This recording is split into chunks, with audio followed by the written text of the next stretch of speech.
کراچی سے تعلق رکھنے والا 3 بچوں کا باپ احمد غلام ربانی پچھلے 14 برس سے گوانتانامو بے کی جیل میں بند ہے۔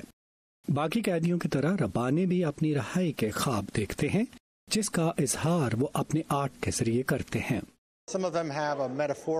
ایک طرح سے اس کے فن پارے استعارے کو نائے ہیں جن میں آزادی کی تمنا کا اظہار ہوتا ہے۔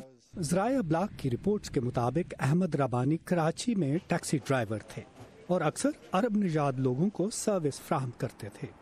ان کی پیدائش سعودی عرب میں ہوئی تھی، اس لیے وہ فراوانی سے عربی زبان بولتے ہیں۔ سن 2002 میں مشرف دور میں پاکستانی حکام نے انہیں کراچی سے گرفتار کر کے امریکی حکام کے حوالے کر دیا۔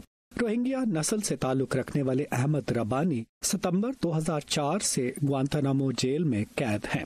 2 سال پہلے پی ٹی آئی کے رہنما عمران خان نے امریکی اخبار واشنگٹن پوسٹ میں ایک مضمون لکھا تھا جس میں ان کی رہائی کی اپیل کی گئی تھی۔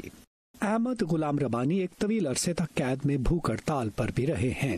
وہ بہت دبلا ہے، اس کا وزن 100 پاؤنڈ سے بھی کم ہے۔ امریکی وزارت دفاع کی ایک دستاویز کے مطابق پچھلے 1.5 عشرے کے دوران امریکہ 66 پاکستانی شہریوں کو گوانتانامو بے سے رہا کر چکا ہے۔ اب جو کل 40 قیدی وہاں موجود ہیں ان میں 5 پاکستانی ہیں۔ احمد ربانی کے بڑے بھائی عبدالغلام ربانی بھی ان میں شامل ہیں۔ امریکی وزارت دفاع کی تحقیقات اور انویسٹیگیشن پر مبنی دستاویزات کے مطابق دونوں بھائی کراچی میں القاعدہ رہنماؤں کی معاونت کرتے رہے ہیں۔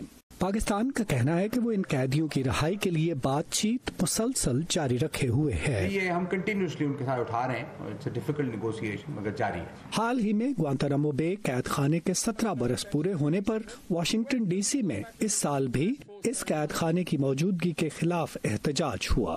گوانتانامو بے کے بارے میں بنیادی سچ یہ ہے کہ یہ وہ جگہ ہے جہاں امریکہ جو قانون کی بالادستی کے احترام کا دعویٰ کرتا ہے، بغیر فرد جرم عائد کیے اور بغیر مقدمہ چلائے لوگوں کو قید میں رکھے ہوئے ہے۔ بنیادی طور پر ایسا کام ڈکٹیٹر کرتے ہیں، امریکہ کو ایسا نہیں کرنا چاہیے۔ سابق امریکی صدر براک اوباما گوانتانامو بے جیل کو بند کرنے کی خواہش کے باوجود ایسا نہ کر سکے، لیکن صدر ٹرمپ نے اپنے ایک بیان میں کہا تھا کہ وہ اس جیل کو دہشت گردوں سے بھرنا چاہتے ہیں۔